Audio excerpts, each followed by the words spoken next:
सुनिए साहब, मोहतरमा का बयान सुनिए, आपका भी टीचर साहब खून खोल जाएगा। स्टार टीचर, यूट्यूब वाले स्टार टीचर, यूट्यूब वाले स्टार टीचर, जानना ना कौड़ी, कभी ब्लैक बोर्ड लेकर कुछ एक्सप्लेनर बनाते हैं, खाली व्यूज बटोरते हैं, उटपटांग ग्रैब्स लिखते हैं और उसके बाद से अपने आप को इतना महारथी समझने लगते हैं कि कुछ लोग उनको फॉलो करने लगते हैं उनके तमाशे की वजह से, और फिर वो जाकर जहां पर जो आता है वो बोलते हैं और उसके दम पर फिर वो पैसे वसूलते हैं। ओहो, से वसूलते हैं। बिल्कुल तुम्हारी तरह एकदम। बात है ये जो एक्सप्लेनर बनाने वाले यूट्यूबर्स हैं और जो शिक्षक हैं उनमें फर्क है, वो फर्क सबको समझना पड़ेगा। ये जो आकर पैसों के लिए अपना धंधा बना रहे हैं एजुकेशन को, वो एक तरफ है, और इसी वजह से स्कूल्स, कॉलेजेस, यूनिवर्सिटीज में पढ़ाई नहीं होती है। बच्चों से कह दिया जाता है कि भैया तुम कोचिंग सेंटर कोई ज्वाइन कर लो तभी तुम क्रैक कर पाओगे। ये कैसी व्यवस्था में हम जी रहे हैं? ये बहुत बड़ा सवाल है। आज बहुत बड़ा सवाल किया है मैडम ने कि जो यूट्यूब पे पढ़ा रहे हैं और जो शिक्षक हैं उनमें फर्क है। वही शिक्षक जिन्होंने OSM में कितनी गड़बड़ियां की हैं, उन्हीं शिक्षक की बात हो रही है। यूट्यूब का टीचर हम जैसे तमाम लोग जिन्होंने लोगों को पढ़ा करके सरकार के अंदर भेजा। सोचिए, वो मैडम कह रही है कि फर्क होता है। फर्क मैडम रियल मीडिया और आपके जैसी चाटुकारी मीडिया में भी होता है। पता है आपको, ये समझना पड़ेगा। जिस तरीके से आप कह रही ना व्यूज के लिए, आप TRP के लिए किस तरीके से स्टूडियो के अंदर घमासान कराती हैं वो दुनिया ने देखा है कि कोई लॉजिक नहीं, सिर्फ उलूल जुलूल बातें। ये पत्रकारिता है तुम्हारी, इसको नंबर मिलने चाहिए। ये पत्रकारिता है लोगों के लिए। ये देखिए, झालमुड़ी सिर्फ एक स्ट्रीट फूड नहीं है, ये एक इमोशन है। ये इमोशन है झालमुड़ी, ओए होए, एक जज्बात है। गजब पत्रकारिता करती हैं। गलियों की हम आवाज सबको है, रेलवे नालायक बोलने के बाद गंगा आपकी किनारे की पत्रकारिता तो हवा के देखिए, साथ घुला हुआ कितनी स्वाद गजब है, है। जिसमें सरसों के तेल की तीखी खुशबू, हाय हाय, सरसों की तेल की तीखी मसालों की खुशबू, चटपटाहट, उसी की सब सुंदरता मिलकर है साहब। एक ऐसी कहानी बनाते हैं जो हर बंगाली के दिल में बस जाती है। जो आपने पोएट्री चिपकाई है ना, कसम से मजा आ गया। सोचिए कैसे कैसे मीम बन रहे हैं तुम लोगों पे। जहां जाते हो वहां लोग मोदी मीडिया, गोदी मीडिया चिल्ला के संबोधित करते हैं। सड़क पे निकलने की औकात नहीं बची है। मालूम है, इस देश के एंकर्स की सड़क पे उतरने की औकात नहीं बची है। अब इनका जीवन स्टूडियो तक सीमित है। लोग गिरेबान पकड़ के पूछ लेंगे कि क्या कर रहे हो। आपको तो चौथा स्तंभ कहा जाता था। पिछले साल रैंकिंग 153 थी, इस साल 157 है, और वो यूट्यूब के एजुकेटर्स पे सवाल उठा रहे हैं। तुमने क्या किया भाई? कभी प्रधानमंत्री से तुम सवाल पूछ पाए?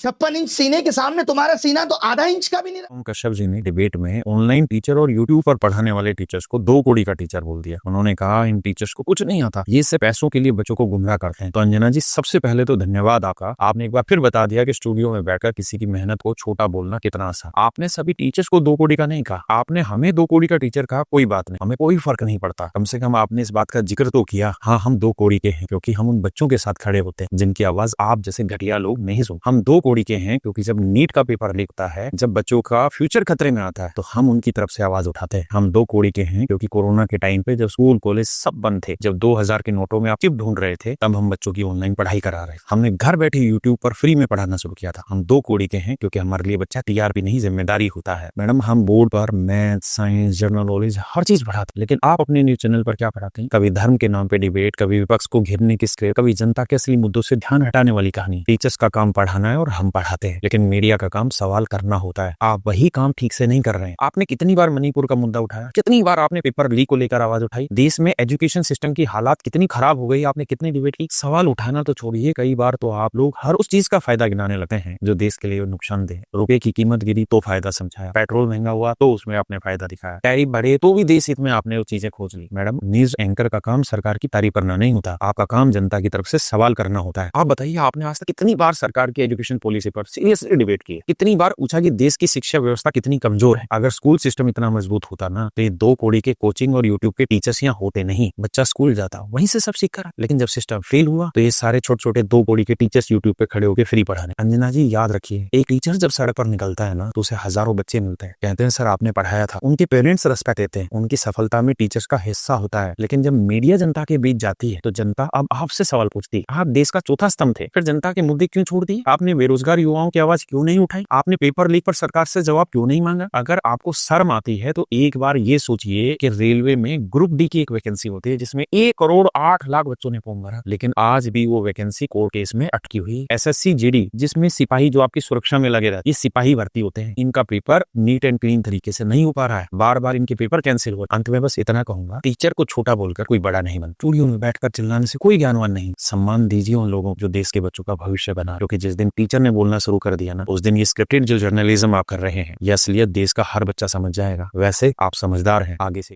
टीचर्स, यूट्यूब वाले स्टार टीचर्स जिनको कुछ जानना ना कौड़ी, कभी ब्लैक बोर्ड लेकर कुछ एक्सप्लेनर बनाते हैं, खाली व्यूज बटोरते हैं, उटपटांग ग्रैब्स लिखते हैं और उसके बाद से अपने आप को इतना महारथी समझने लगते हैं कि कुछ लोग उनको फॉलो करने लगते हैं उनके तमाशे की वजह से, और फिर वो जाकर जहां पर जो आता है वो बोलते हैं और उसके दम पर फिर वो पैसे वसूलते हैं, छात्रों से वसूलते हैं। अरे दल्ली दीदी, निवेदन है दवा टाइम पे खाएं। आज तुम्हें फिर चाटुकारिता के दौरे पड़ने लगे। तो चाट चाट कर तुमने अपनी हालत कर कैसी ली है? एक बार आईने में खड़े होकर तो देखो कि बालों में खिजाब करने के बाद 5 किलो मेकअप पूतने के बाद भी भगवान कसम तुम कतई तमराज के लिए इसकी फीमेल वर्जन लगती हो। और शिक्षकों को 2 कौड़ी का कहने के बाद भी ये दल्ली दीदी नहीं रुकी। बाद में ये आरोप लगाया कि शिक्षक बच्चों से पैसे खाते हैं और उसके दम पर फिर वो पैसे वसूलते हैं, छात्रों से वसूलते हैं। अरे दल्ली दीदी, हम लोग मेहनत का खाते हैं, घर की दाल रोटी चलाते हैं। तुम लोगों की तरह हराम का नहीं खाते। 100 करोड़ की रिश्वत लेते हुए नहीं पकड़े जाते, तिहाड़ जेल नहीं जाते। अपनी गिरेबान में जरा झांक कर तो देखो तमराज के लिए इसकी फीमेल वर्जन। उसके बाद आकर ज्ञान देना प्राइम टाइम में। पत्रकार कम चाटुकार ना कहूं तो क्या कहूं? ज्यादा तारीफ मत कीजिए आप मुझे। स्टार टीचर्स जिनको कुछ जानना ना कौड़ी, कभी ब्लैक बोर्ड लेकर कुछ एक्सप्लेनर बनाते हैं, खाली व्यूज बटोरते हैं और उसके दम पर फिर वो पैसे वसूलते हैं। इन मैडम का बयान सुन लिया आपने? अब मैडम जी सुनो, आपके चक्कर में इंडिया की फजीयत हो रही है। इंडिया के नागरिक विदेशों में जाते हैं तो शर्म के मारे सर झुकता है। क्यों? क्योंकि 180 देशों में भारत की रैंकिंग 157 नंबर पर है। आप जैसी प्रेस और मीडिया की वजह से आप आज तक कभी भी स्कूलों की स्थिति नहीं दिखाते कि शिक्षा का इतना पिछड़ा स्तर है। स्कूलों में अगर अच्छी स्थिति मिलती तो कोचिंग वालों को पढ़ाने की जरूरत ही नहीं पड़ती। आप पेपर लीक का मुद्दा नहीं उठाते, आप बेरोजगारी का मुद्दा नहीं उठाते, आप लड़कियों के साथ, महिलाओं के साथ रोज टॉर्चर होता है। कभी आपने मुद्दा उठाया कि अपराधी को फांसी क्यों नहीं होती? आपसे तो बस झूठी खबरें फैलवा लो। आपने एक्टर धर्मेंद्र साहब को कुछ दिन पहले ही मरवा दिया है, तब उनकी बेटी ईशा देओल ने कहा कि आप झूठी खबर फैला रही हैं, तब आपने माफी मांगी। और आप कह रहे हो यूट्यूब के स्टार टीचर जिन्हें ज्ञान नहीं है 2 कौड़ी का, एक बार बहस कर लो, है दूध का दूध और पानी का पानी होगा। आप क्या उठाते हैं मुद्दे? मेलोडी के फायदे, झालमुड़ी के फायदे। इससे बेरोजगारी खत्म होती होगी, महंगाई खत्म होती होगी, करप्शन खत्म होता होगा, लोगों को रोजगार मिलता होगा।